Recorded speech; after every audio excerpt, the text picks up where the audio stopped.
Hi guys, welcome back aboard good old Athena. In last week's video we found a couple of issues on our 800-mile passage from the Canary Islands to Cape Verde. We have a steering issue and we have a tiny leak. We absolutely need to fix those two issues here in Mindelo before we can continue our Atlantic crossing.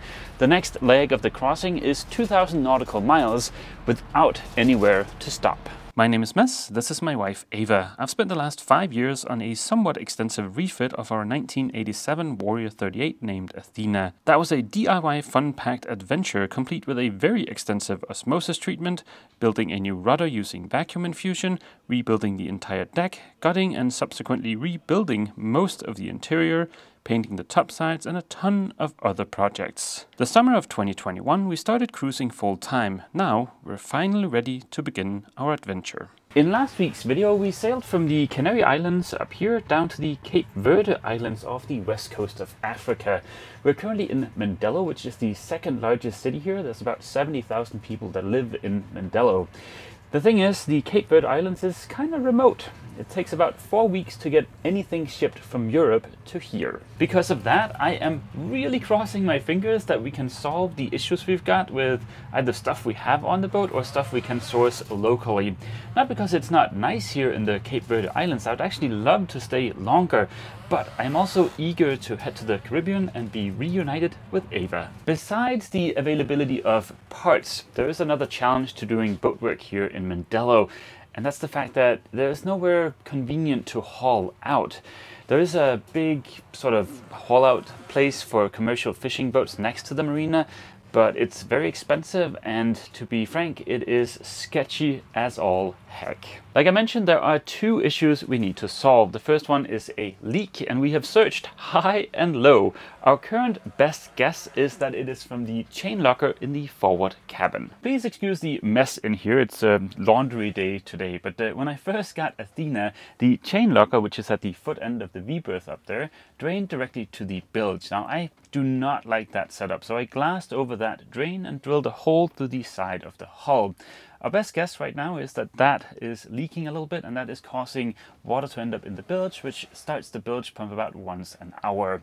Now we're going to test that a little bit later today, hopefully with some food dye, to make absolutely sure that that is where the leak is coming from. If that is where the leak is coming from, then it should be a relatively easy fix. I've got some epoxy aboard the boat, and from a fellow cruising boat here in the marina, we got some of this stuff. This is not fiberglass, this is basalt fiber. So the little fibers here are not made out of glass, they're made out of basalt. During Athena's refit, I have worked extensively with fiberglass, of course, and also a little bit of carbon fiber and some Kevlar fibers, but I've never seen or even heard of this material before, the basalt fiber.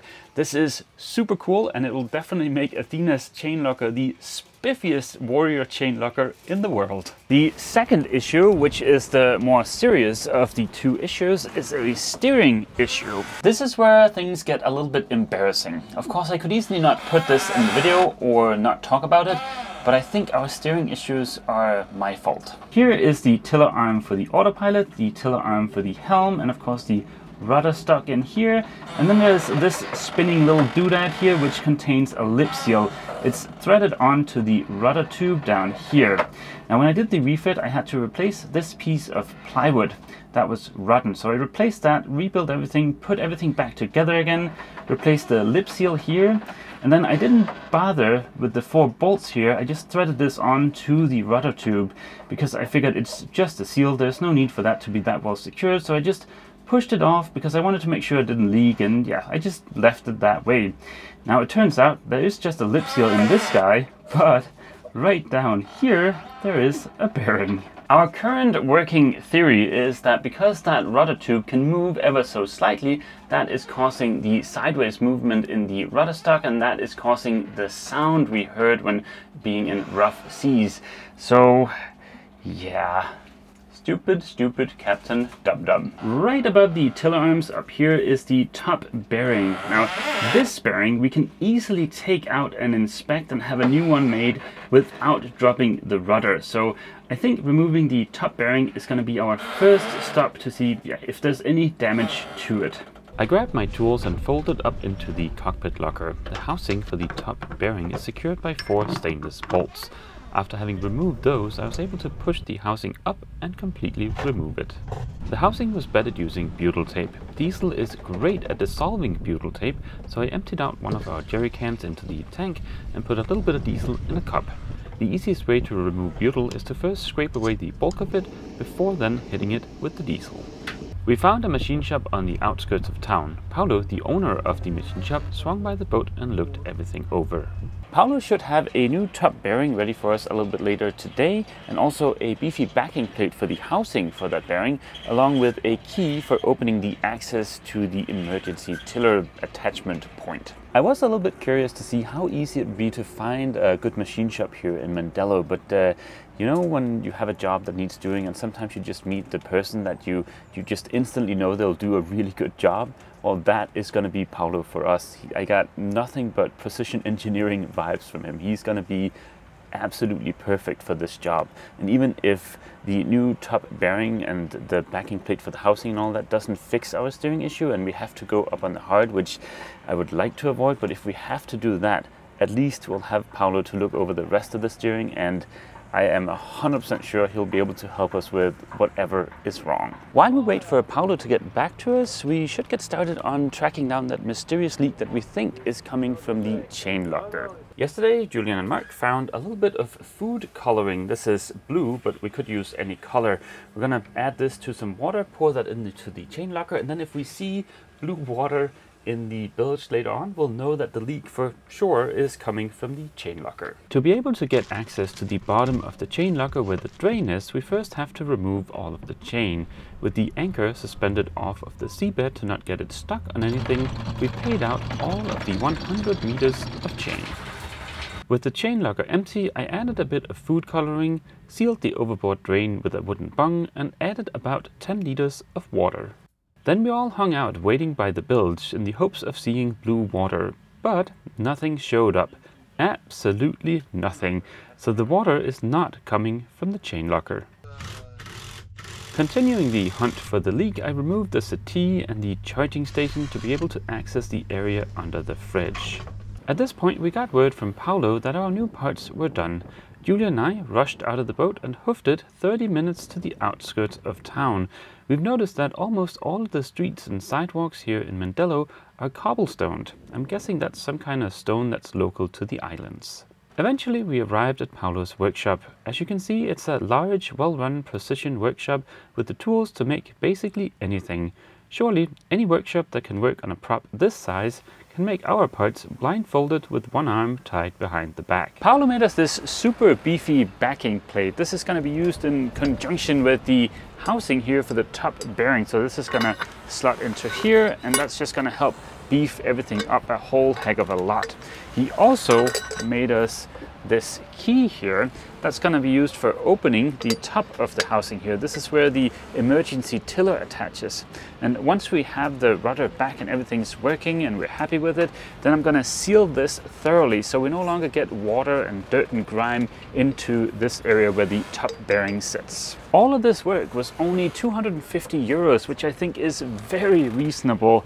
Now, in case you end up in Mendello and you need some repairs and you need some kind of machining done, I'll include a link for Paulo's workshop down in the description. Regarding the leak, we still haven't found a definitive source, and well, yeah, this flooring we installed in Gosport last winter, that's a story for a different video. But regarding the leak, we have a new theory, and that is that the water we saw in the bilge was either backflowing from the bilge hose or possibly a little bit of siphoning action. The bilge is now squeaky dry. To test our theory, we're gonna shut off the everyday bilge pump, that's the yellow one you see down there, and we're gonna bung the end of that hose, and then we're gonna go out for a test sail, and well, if there's no water in the bilge, then it is probably coming from that hose. The reason I mentioned the flooring is because it's becoming detached from the adhesive, and it's leaving this black dust everywhere, which is driving us nuts.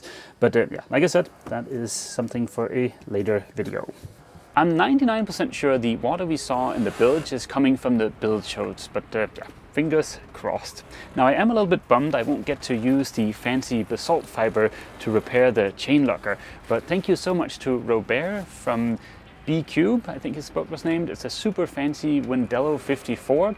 I was fortunate enough to go aboard the boat, and if you guys want to see a new and super innovative layout for a catamaran, you should check out the Wendello 54. I'll include a link down in the description. At the top of my to-do list for today is to get the steering reassembled with the fancy new parts from Paulo. To give myself more room in the cockpit locker, I first removed the dive tank shelf.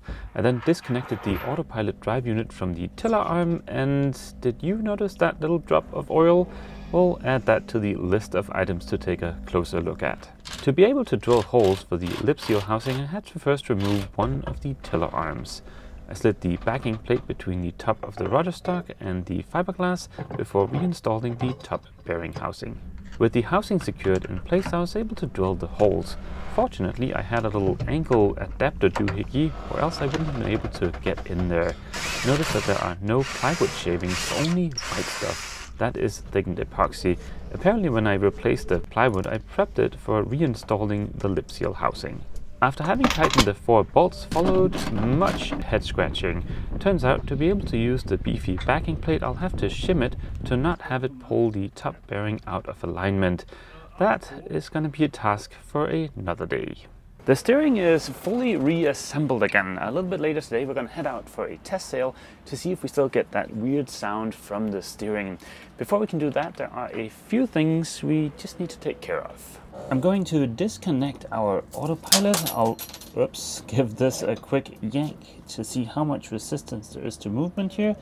Then I can compare that to our spare unit in the technical compartment. I also want to tape a little bit of paper towel underneath here, and then we can check that piece of paper towel for oil when we get back from the test sail. Our spare autopilot drive unit is mounted up here inside of the technical compartment just for storage. It's not hooked up to anything. If I can just take off this nut here, I should be able to pull on the ram, and that'll tell us if this has more or less resistance than the one that we're using right now. I'd say the resistance is about the same. I'll try and tape that piece of paper towel under the one we're using, and we'll see what happens. I definitely remember there being more resistance on the first unit I had. I could barely move that thing, but then again that unit did break after about 1500 miles, so maybe this is the way it's supposed to be, but yeah, like I said, we'll see. Before our little test sail, I'm also going to disconnect the bilge pump. I've already done that. And then we're going to bung the hose that goes to the bilge. That way, if we get water down the bilge, we know for sure it's not coming from the bilge pump. I've disconnected the sensor from the hose so we can get the wooden bung in there. And then we'll just tighten this down with a hose clamp, and then we should be good to go. I've disconnected the sensor from the hose so we can get the wooden bung in there, and then we'll just tighten this down with a hose clamp, and then we should be good to go. The next morning we slipped our lines and headed out for our test sail. Very surprisingly, the leak persisted, and even more surprisingly, the water in the bilge had a slight blue hue to it. Upon closer investigation under the fridge, we think we've found the exit point of the leak. Because the water is blue and the only place we added blue food coloring was the chain locker, the source of the leak must be the chain locker. Safely back at the marina, I created myself a little tent for some itchy sanding fun. The tent is going to keep fiberglass dust out of the rest of the boat. Like I said, the water we saw in the bilge had a slight blue hue to it, so it has to be coming from the chain locker.